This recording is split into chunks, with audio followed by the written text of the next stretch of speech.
Hey everyone, welcome back to the 10th episode of the Brothers of Broad Street podcast. This is a very special episode tonight because we have our man Nick Nutile, aka one of the biggest Yankees fans we know. And once again, we have Bryce Ellig. I'm Jim Croger. A lot to talk about tonight, but before we get into it, we got to get a reaction out of the man himself, Bryce Ellig. What are your thoughts after the Sixers lost the game 4 to the Atlanta Hawks?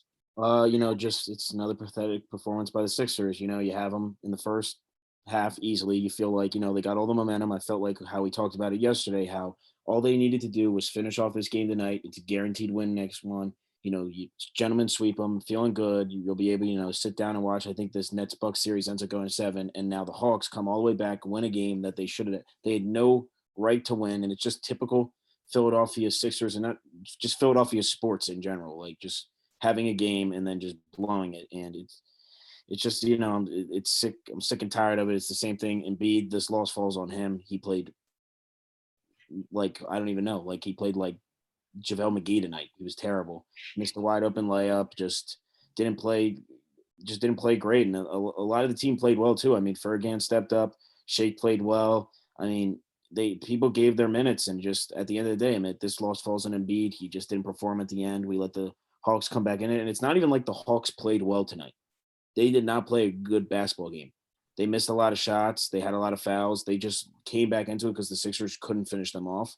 A lot of it has to do with coaching. That last 3-point shot they had was a joke. They should have written up a way better play than that. That was what I was talking about earlier in our podcast, that, I expected Doc, with his experience, to be able to write up a legitimate play. They didn't have it. And like I said before, Jim, it hurts not having Danny Green on the floor.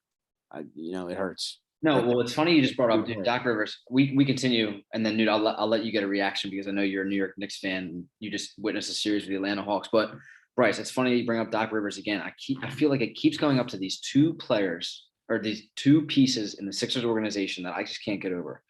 We brought Doc Rivers in. Yes, he's a better coach than Brett Brown. How do you not draw up a play in those final 6 minutes? That was the issue with Brett Brown. I mean, for teams or for fans that remember, years ago, we went 2 minutes in Game 7 against the Toronto Raptors without a single play drawn up. We didn't get a single. We didn't score tonight. We didn't score until about the fourth, almost to the third minute. We didn't score for 5 straight minutes until Ben Simmons hit one free throw. Think about that. And the Hawks won by 3 points. The game should have been over. My thing is, listen, players are going to get cold. It's part of the game. You're going to have your spells. You're going to get in slumps, but you got to continue to feed the hot hand. Seth Curry was electric in the first half, and second half his shots were falling, but Tobias Harris couldn't get anything, and Embiid went 0 for 8. But another thing that I think really frustrates me, yes, he just made the first all team, or I can't even talk right now. First all team all defense, yeah. Ben Simmons, you cannot call yourself a max player. You cannot call yourself a great player in this league if your team has to take you out on the final most important play of the game. He was sitting on the bench. That just goes to show that you are not valuable on the offensive side, because obviously Doc Rivers didn't want to get fouled and the rest of the team didn't want him in because it's a liability. But anyway, sorry, I could go on and on about this game. I knew it was going to be close. I knew it was going to be close because you're in Atlanta. Atlanta's got to win or the series is over. But now you got to go back to Philly, and dude, you can't let up. You got to step on the gas now, and you got to win these next 2 games. We had an opportunity getting out of this series early and resting, and they just didn't do it. Newt, if you got a quick reaction, what did you see from this game? I think the Sixers run their offense a lot through Embiid. So I think when he kind of starts to slow down and fail, I think the Sixers slow down as a whole. So when the Hawks played the Knicks, I felt like the Hawks just shoot the shit out of the ball. Mm-hmm. They just take so many chances that when it falls and they get hot, they get going.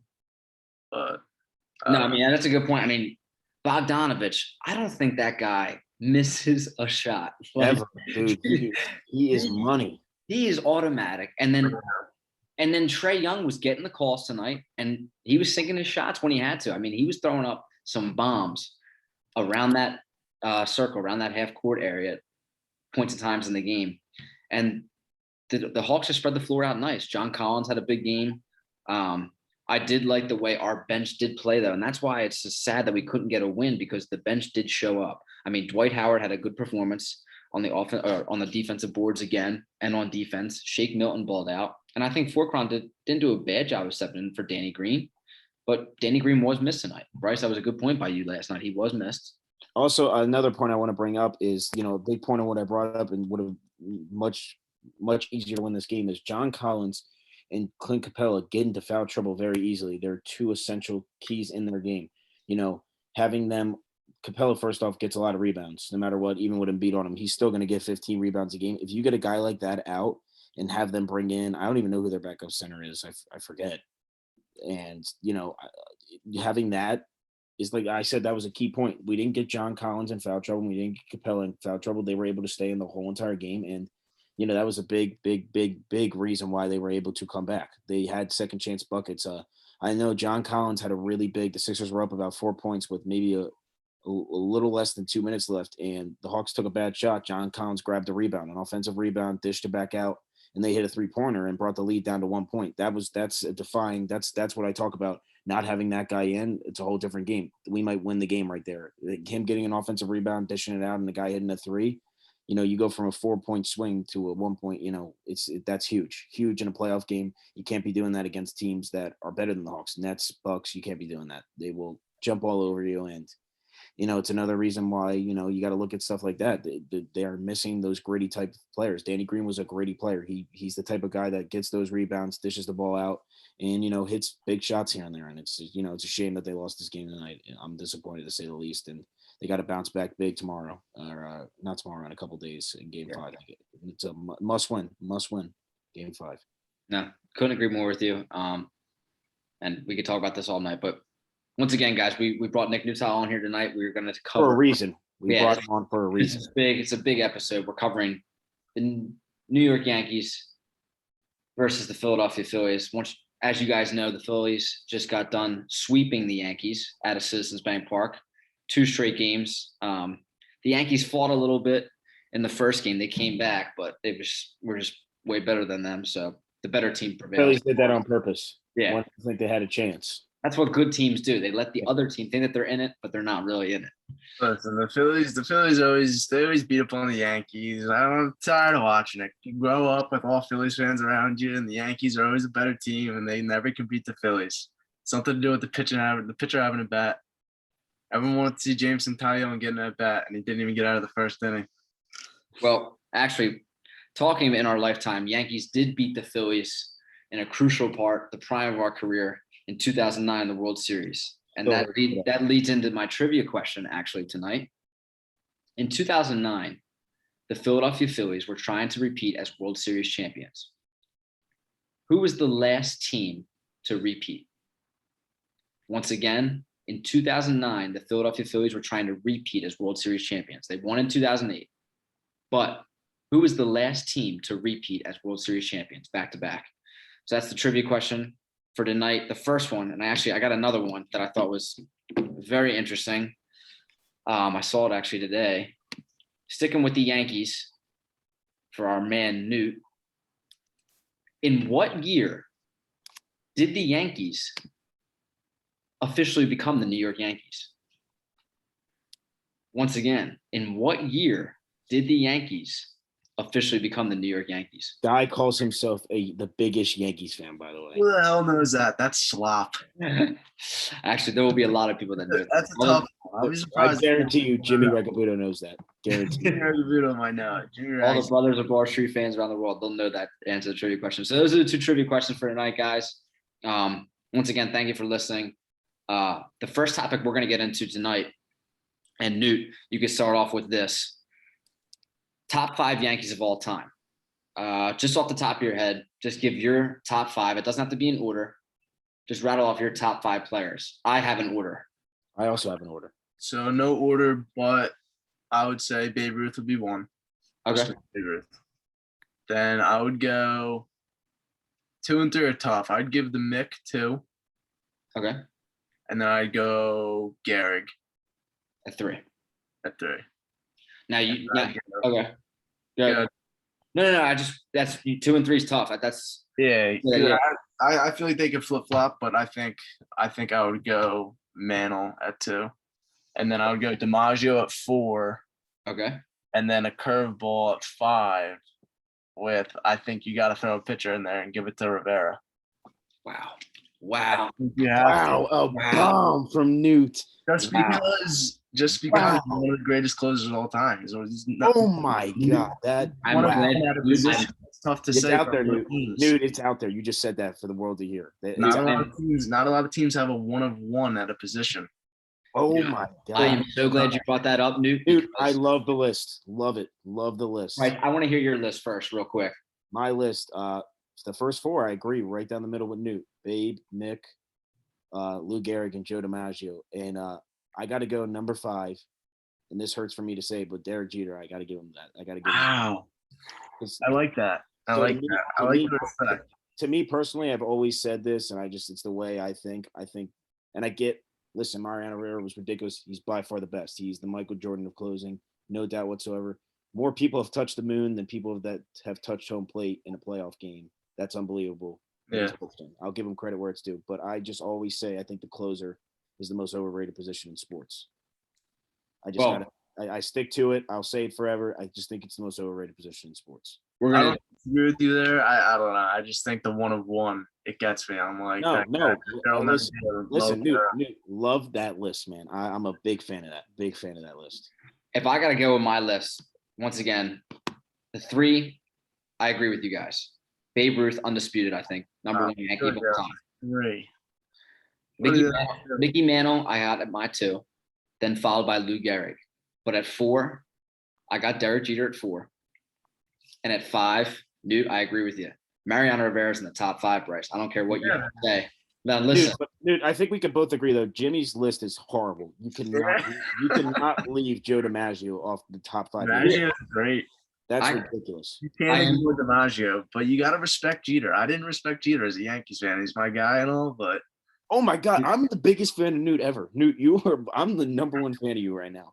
I can't believe I'm saying that. here's why I got Derek Jeter at 4. I mean, Because his off-field dating. That's why I respect the guy so the much. winner. yo, Jeter. Joe DiMaggio didn't do too bad off the field. He was married to Marilyn Monroe. Yeah, there you go. So, but listen, you can't deny Joe DiMaggio with the 56-game pitch streak in 1941. That was incredible. But listen, when you take a look at Derek Jeter, and we can get into this definitely more deeply, but Derek Jeter in the playoffs played 158 playoff games, right, for his career. That's a full season. A full season of 162. He played 158. Okay. In those playoff games, he's a 5-time World Series champion. He's recorded 200 hits, 20 home runs, and a World Series MVP. I mean, it does not get better than that in crunch time. When He it got his ice. He's straight up as ice. when it matters. I mean, this guy It was a walk-off against the Orioles. It wasn't a walk-off. The kid caught it over the fence. no. His final game. His last ever. I was going to say that also happened against the Orioles. That wasn't a walk-off. That was not a walk-off. Just want to. I mean, personally, I can go on and on about Derek Jeter, but when you just look at his playoff statistics, it was flat out incredible. And then Newt, I gotta agree with you with Rivera at 5, and then Bryce, I'll let you go with your points. But listen, you may think that closer is not an important position, but this guy changed the way closers were looked at. He's a 13-time All-Star. Okay. Now, mind you, he would only have to come in and pitch 1 inning. But let me give you this statistic. Mariano Rivera was voted in the top 3 4 times for the AL Cy Young Award. Think about that. So 4 seasons of AL Cy Young voting. Rivera was in the top 3 for 4 seasons as a closer. I'm not gonna lie, that's just stupid. As a closer, whoever voted him in, they should get their votes taken away. Just stupid. Closer in. That was that's stupid. That's horrible. You couldn't hit him. You could not hit him. I'm not disagreeing. The guy was absolutely dominant. He threw the best cutter ever, and I respect his game. But I will sit here until I am dead in saying that it is the most overrated position in sports, and I'm not the only person that thinks that. I'm not. I'm just not. Why do you think it's the most overrated position in sports? Because he comes in and has to get 3 outs, and a lot of the times he has more than he has 2 to 3 runs to him that he has insurance that he can get the job done. And listen, Mariano Rivera, we could talk about all of his greatness. He did, Diamondbacks. He did, he's not perfect. I think Nobody's that perfect. Hey, he's not perfect. He's I not. think that there's a plethora of good starting pitchers. It's hard to find a lights out. I'm riding this guy. When you put Mariano Rivera in the game in the ninth inning, Yankees had a 1-run lead, 2-run lead. The game's over. I agree with you, 100%. You're going The only time the Phillies ever had that was in Brad Lidge, and he ended up just losing his Great. career. Mariano was great for 20 years. just I got through and through. Dude, that's a great point. And Bryce, you literally brought up the guy I was just going to bring up. Yeah. I mean, this is where I disagree with you when you talk about how you don't think the closer position, you think it's overlooked, overrated. Brad Lidge was vital to that World Series run. He went 48, perfect season. Okay. In 2009, Brad Lidge was not good at all. Okay. And we didn't win the World Series. I mean, we got there. I'm not saying Brad Lidge was the only reason. Players didn't show up in the World Series. But to have a true closer really helps. I mean, we signed Papelbon to that 5-year, $100 million deal. He didn't pan out. And we still don't have a closer to this day. Rivera locked up. How many more games would the Phillies win this season if they had Mariano Rivera as their closer? Oh, my God. Newt, at least six. Last year, our bullpen. Oh, last year, yeah. Oh my God, last year. Last year, it doesn't matter. Last year, we could have had 30 more wins. Honestly, we would have had at least 20. I think there was some statistic I got to look back and find. We would have had like 24 wins if we closed out games that we had a lead. We had the worst bullpen in like not just the league, but like league history. Top 3 worst ever. That's what I'm saying. Then like guys like that, they just make your bullpen better. Like for the Yankees, like Chapman. Unreal this year. I know he just blew a game against the Twins. Got absolutely in the Phillies. Yeah, but anyway, John Loizaga, who was a nobody, I used to make fun of him, call him Jonathan Lasagna, has been absolutely stunning up this year because all-time chirp right there. It's like, I don't know. You have an elite closer, you change the whole bullpen. Now it's interesting. I want you guys undisputed think Babe Ruth better than Mickey Mantle. This one. Or do you guys go off of reputation? That's why. So do you go off of actual play or do you go off of reputation? You know how I see it before Newt answers. I want to give my point real quick. All right. When you first hear the word baseball or someone talks about baseball, Babe Ruth is the first player. He is the very, very first player that is brought up, no matter who you're talking to, no matter what you're talking about. I actually wanted to give the nod to Mickey Mantle because I do actually believe all around he was by far the best Yankee of all time. But you got to give it to Babe Ruth off of legacy. He is baseball. Babe Ruth is baseball. For 300 years from now, Babe Ruth will still be, baseball. He is baseball. And, that's why I got to give him the nod at number one over Nick. But it's close to me, for me. I think you got to compare it to, like, you can compare it to today, like Shohei Ohtani, absolutely phenomenon of a player, like unbelievable. Like back then, like people looked at Babe Ruth like that, like this guy's gonna pitch, step on the mound, and then go hit absolute bombs. It's like the guy changed the game back then, and now it's like adapting. Now he's like affecting the game. No, I mean, you guys brought up very good points.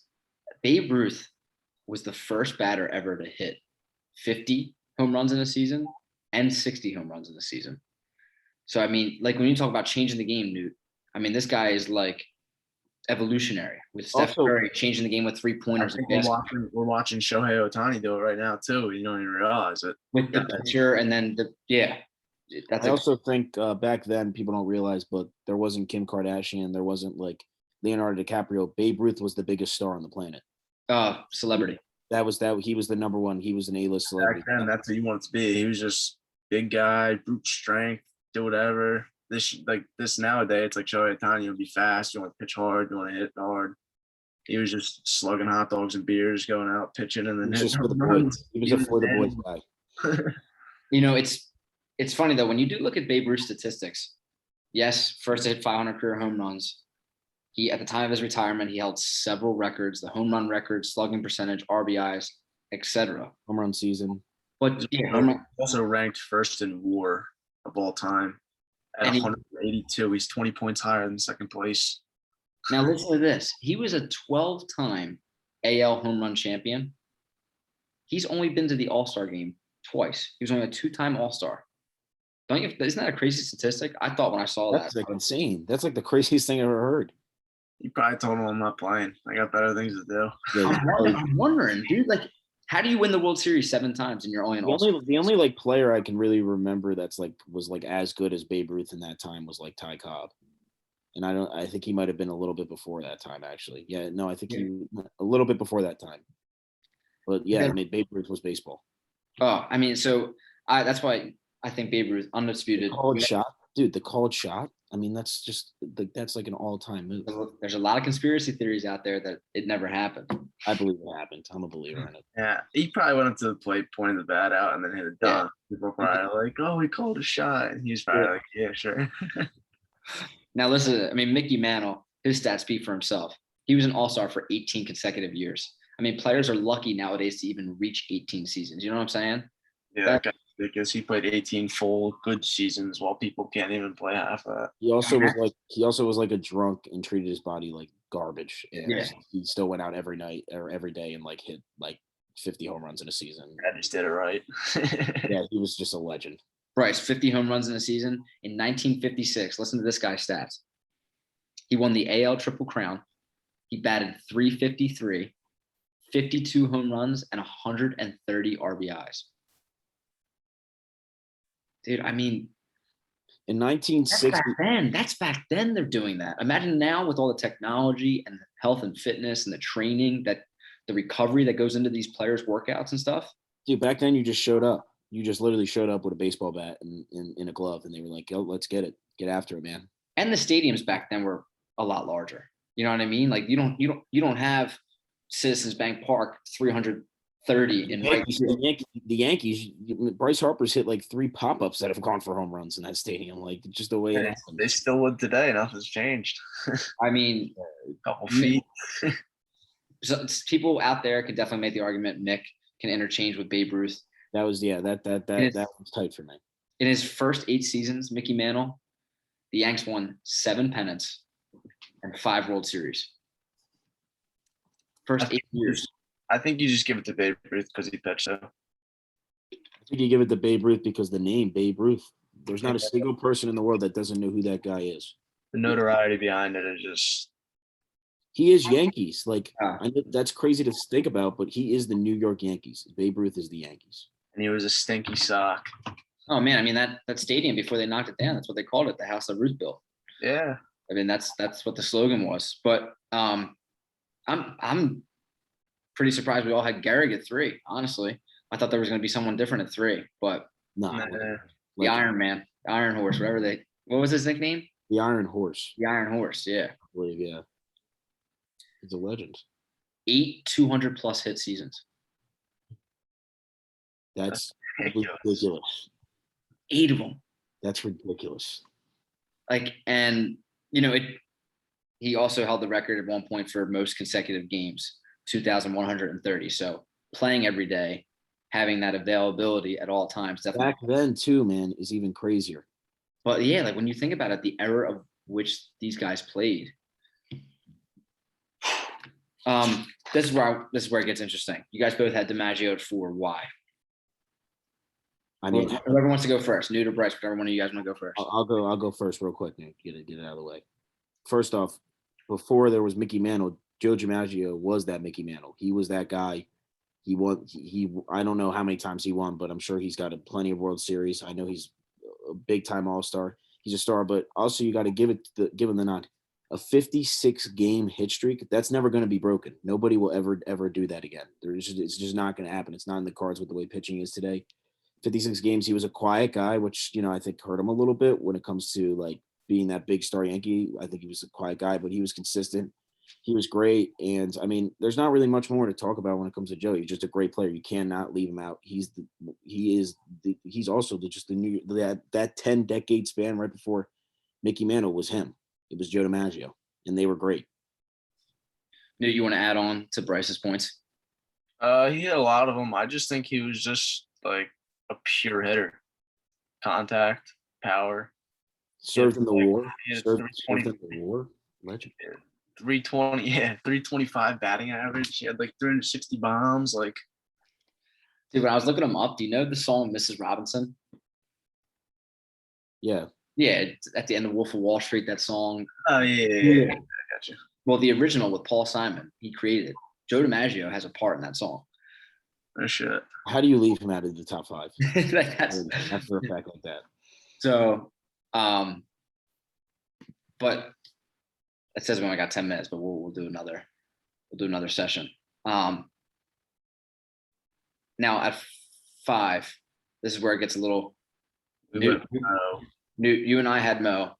Bryce, you had Derek Jeter. Why do you put Derek Jeter in the top 5? kind of explained Mo, so Yeah. I mean, I personally, I met Jim. You know my how I feel about Derek Jeter and Newt. I don't know if you know, but I actually believe that Derek Jeter is he's definitely the most overrated baseball player to ever live, but he's possibly the most overrated player in sports history.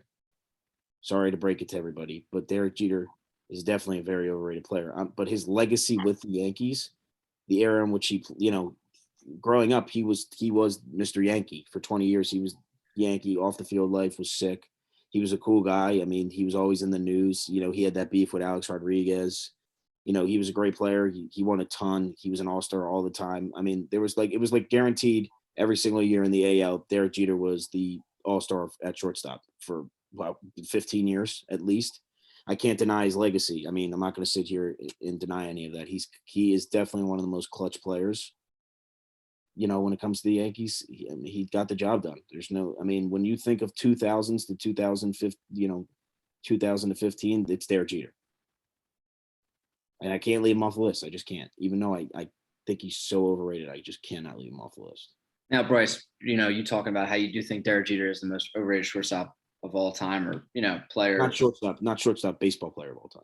Baseball player. Wow, that's. He said sports athlete, sport, anything. I think he is the most overrated. The worst. Do you have something against him? Do you have something? What did he do? I just call it how it is. When the whole retirement. Poor Bryce. Did he do something to piss you off, man? Jeez. I just think this is a stat that I always can't stand. Everyone associates him. Oh my God, he's such an amazing fielder. He's actually the worst fielder statistically in MLB history. The absolute worst. Newt, you know this. Newt, you know this is facts. You know this. He just had an unimaginable amount of baseball IQ. Like he just always is in the right position. Imagine thinking this guy is one of the best baseball players to ever live, and he's actually the worst fielder ever. Like statistically, is the worst by like a long shot. It's not even close. Listen, the Yankees, when they signed Alex Rodriguez, they signed him as a shortstop. They had a chance to put Alex Rodriguez at short. And you could have moved Derek Jeter around that field. They left Derek Jeter at shortstop for a reason. All right, we're going to get into this in the next segment, big time. But there's a reason. I think it's going along with Newt's point. When you talk about baseball IQ, just knowing the game, always being in the right position. I mean, I know his fielding. Yeah, it doesn't match up to. I mean, Jimmy Rollins has better fielding percentage than he does. Way better.